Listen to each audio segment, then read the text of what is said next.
خیلی باله. من نمیدونم اونا چشمه دارن یعنی اونجا حتما دارن دیگه. وای وای وای وای خدا.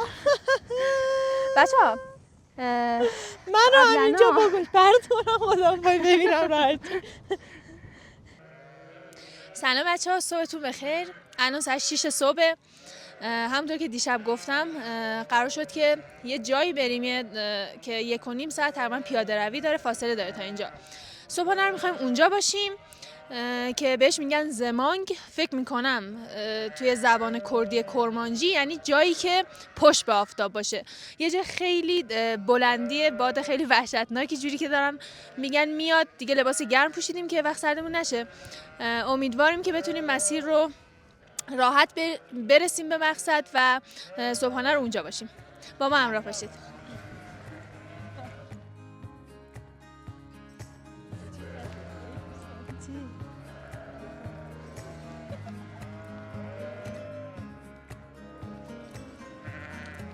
صدای بغل‌ها رو فقط آدم عشق میکنه اینجا بخوای زندگی کنی.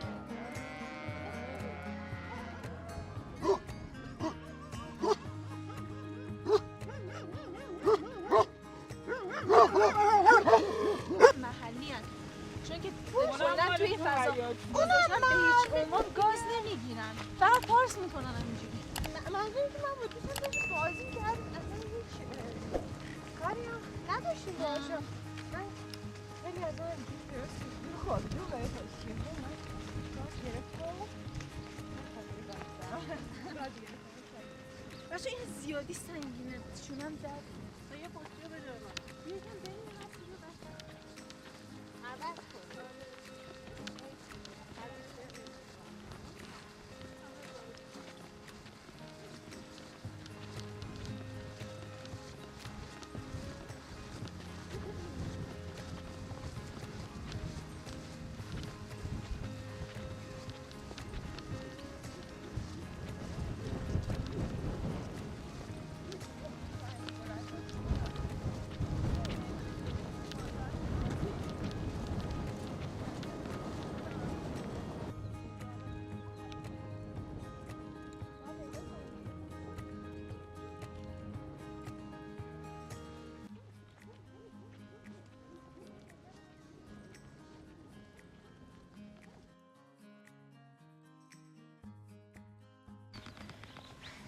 کجا انشالله؟ زمانگ خسته نباشی. سلامت باشید. شما واسه تو نداشتین؟ چرا دیگه؟ همه چی بله. بریم به سلامت. خر پیدا نکن. موفق باشین. خیلی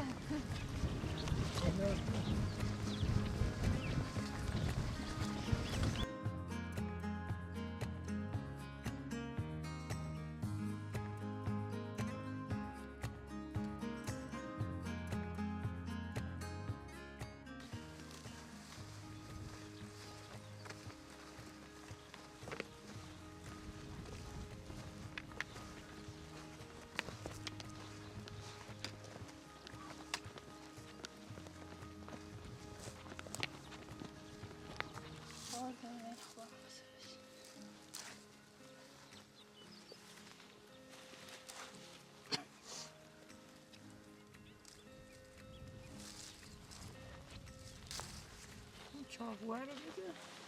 نه با چاقو نمیخواد اینو فقط مواظب خارش باشی. اینقدر اینا خوشمزه است.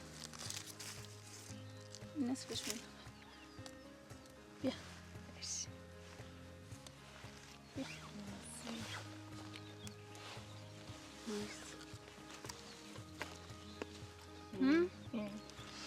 کلم مزه من یه چیه بسته بودیم مگه فرمان من اومدیم که همین مسیر ولی همه رو کوچیکه مثلا یه ماسیدگی همه ببین مثلا میونه 3 ساعت اینجا بودیم میخوردیم ما. بعد اینا رو که زیاد میخوایی دستات بنده ها سیاه میشه. دیگه اصلا سیاه میشه. چیزی نداریم نه بچه چرا واسه آنو هیچی نیوردیم؟ نگاه مخش هم واقعا منم بهت افتخار میکنم. دقیقا من اینجوری هم که تو مسیر یادم میفته چیو برنداشتم. ای آره چای چوپان من اینقدر دوست دارم. بوشو وای یه چای آتیشی با اینا میچسبم. اون بالا کلی آویشن از که کاش چیز می آوردیم، مثلا چند تا پلاستیکی. بچه فقط اینا رو میخواین جمع کنین از ریشه نکنین. آره آفرین همینجوری که دوباره در بیاد. متاسفانه خیلی هم میان اینا رو از ریشه میکنن دیگه در نمیاد دیگه. چند سال بخواد این کارو بکنه دیگه این برا آن نخو اینا پیدا نمیکنه. اون بالا هم هستا. بالا رو باز کن.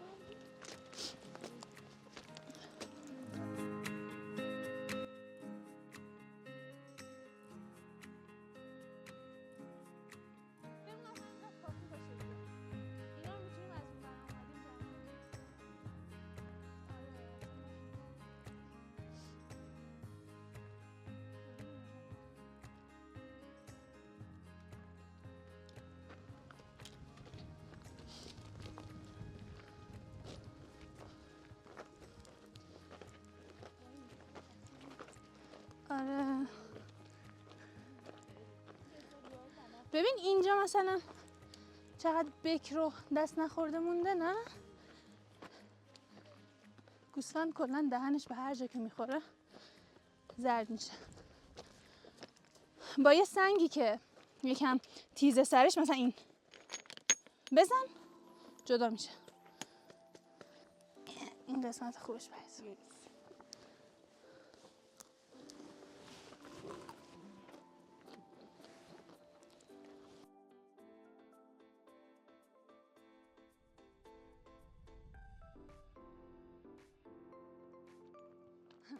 بذار اینو من چوب‌ها رو بده من.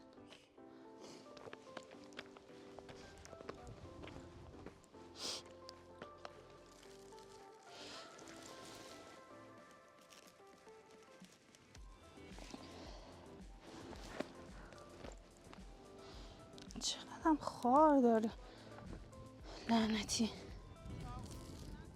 حواسم هست.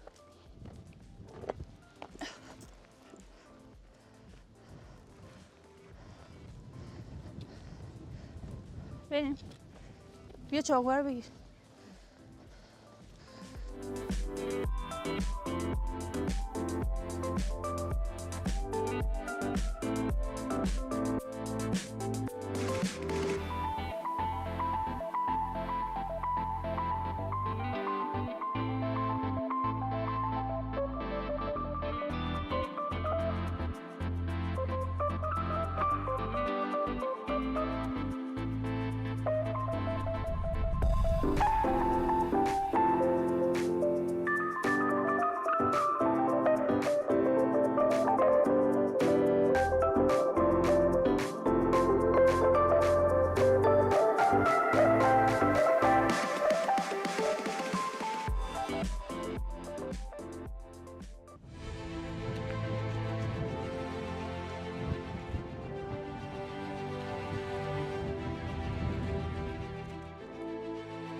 بیا چیزی نمونی.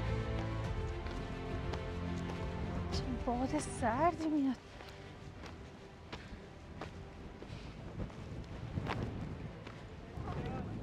واو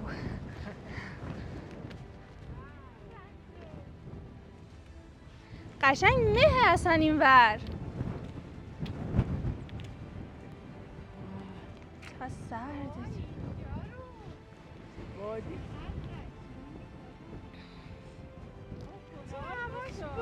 خیلی حاله. اصلا حس میکنی اون ور با این اصلا یه دو تا منطقه جداست نه؟ خیلی قشنگ. قشنگ مه اون ور. بچه‌ها اون خونه ها رو ببین. یعنی اونجا عشایر بوده؟ هنوزم فکر کنم زندگی میکنن اونجا. اینجوری نیست که الان خالی باشه. فکر میکنم اینا یه مسیری رو خب با ماشین میان، بعدش وسایلاشون رو با مثلا حالا الان شتر که ندارن، با الاغ و اسب و اینا میبرن اون بالا. خیلی باله. من نمیدونم اونا چشمه دارن یعنی اونجا حتما دارن دیگه. آره چقدر ولی اونجا درختای ارس هم بیشتر. آره ولی خیلی سخته این همه مسیر رو تو بخوای با مثلا الاغ و اسب وسایلش ببری اون بالا. اونم برای چند ماه. فکر نمی کنم اینا ثابت اینجا باشن دیگه. چند ماه هستن تا اواسط مرداد ماه اینا، بعدش دوباره میرن آره روستای خودشون. بچه‌ها باید بریم پشت. بریم اون پشت، یه کوچولو بریم جلوتر، بعدش دیگه اونجا چای میذاریم.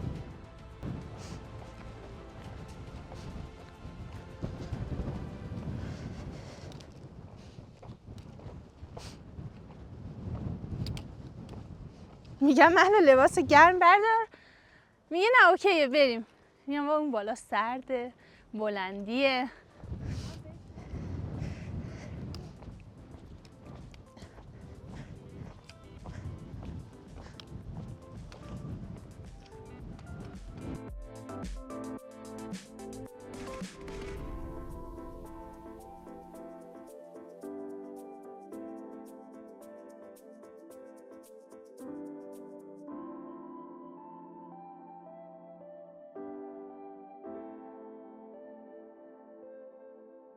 اینجا ولی خیلی قشنگه اصلا.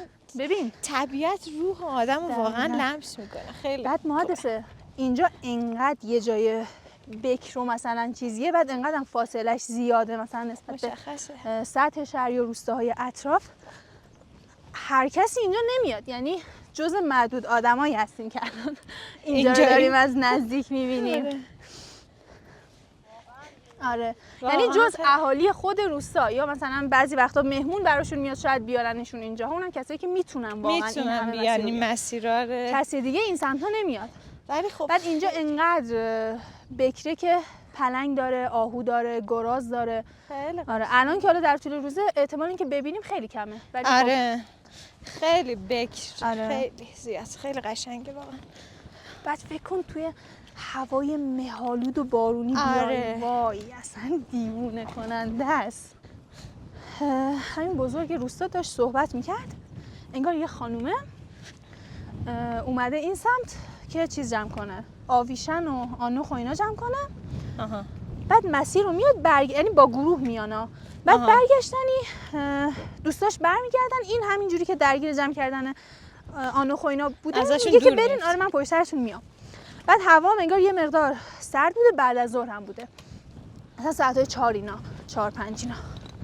بعد فکر کن محدثه مه میاد، یه مه خیلی غلیظ که اصلا دیگه تو فاصله 2-3 متر جلوتر رو نمیبینی، اصلا شاید هم کمتر. خب اینجا چون کوه هم که هسته مهاش اینم مسیر رو گم میکنه کلا، راه برگشت رو تو این چیز گم میشه هر چقدر میگرده و اینا مسیر رو پیدا نمیکنه. دوستاش میرن یه نصف راهو بیشتر میرن دیگه، میخوان برسن به روستا، میبینن نیومد پشت سرشون، برمیگردن. این خانم هم طفلی گم شده بوده زیر یکی از این درختای ارس، میشینه پناه میگیره که چون میگم گراز داره دیگه، پلنگ خیلی خطرناکه. یعنی انگار اینا یه کوچولو دیرتر میرسه این طفلی زهره ترک میشده. بعد میان با چراغ قوه فلان داد میزنن، صدا میزنن و اینا تا بالاخره پیداش میکنن. اصلا طبیعت های اینجوری رو نباید بدون امکانات و یا راهنما بیای. که مسیر رو بلد نیست تو به هیچ عنوان نباید بیای. جالب اینجاست واقعا یه صحنه هایی، یه طبیعت هایی توی ذهن تو چشت وقتی میبینه ثبت میشه. خیلی قشنگه. بعد اینجا چیز استوری امیر پارسا رو دیدم. امیر پارسا میگفت که یه سری صحنه ها رو واقعا نمیتونی نشون بدی. آره اینم از همون صحنه. آره دوست داری فقط نگاه کنی. آره خیلی اینجا خفنه خیلی. ببین وای بعد دارم فکر میکنم اینایی که اون بالا زندگی میکنن واقعا هر روز صبح با چه ویژه اونا بهشت زیر پاشونه میکنن. یعنی صبح پاشن یه دور همین اطراف رو نگاه کنن دیگه واسه کل عمرشون بسته. کجا باید بریم؟ بچه همینجا هم خیلی خوبه، صافه. اینجا که به پایین دید داره. ولی اون کوه رو ببین که صافه چقدر خوبه. اونجا اون سبز مخملیه. همینجا اوکیه. آره اینجا خیلی خوبه. میتونیم آتیش درست اون سمت هم جا برای نشستن هست ولی برگشتن خیلی سخت میشه برام. نه به اون سمت بریم باز. وای وای وای وای خدا.